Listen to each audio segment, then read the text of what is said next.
Onu ilk görəndən belə baxıram. Artıq əllərimdədir. Bir dənə bunun qablaşmasının gözəlliyinə baxın birinci. Tonları, qablaşması çox gözəldir. Ənlik və aydınlatıcı palet. Bu necə bir rəng tonlarıdır axı.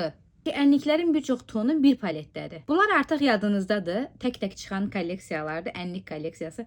Məndə olan rəngi 87. Fikirləşin ki, bu balaca kiçik boy məhsulların ən gözəl tonlarını seçib bu paletə yerləşdiriblər. Görək teksturaları necədir.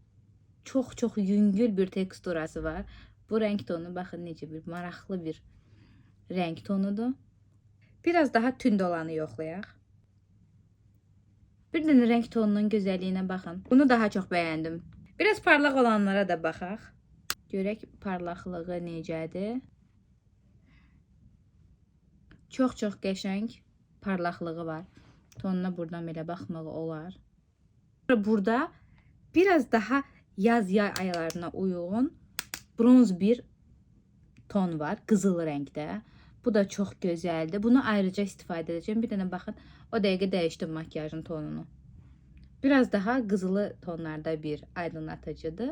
O dəqiqə dəyişdi. Buradakı parlaqlığı məncə görürsünüz.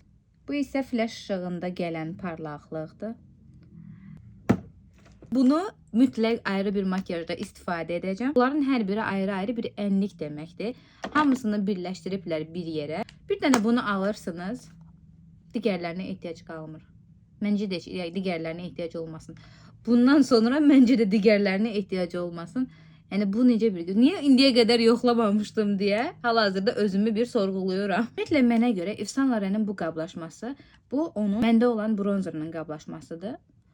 Belə bir tünd rəngdə bir bronzerim var. Bunu da mən yayda almışım. Dəri qablaşma həqiqətən çox keyfiyyətlidir. İki məhsulun yerinə 6 rəng tonu olan bir paleti almaq daha yaxşı olar məncə.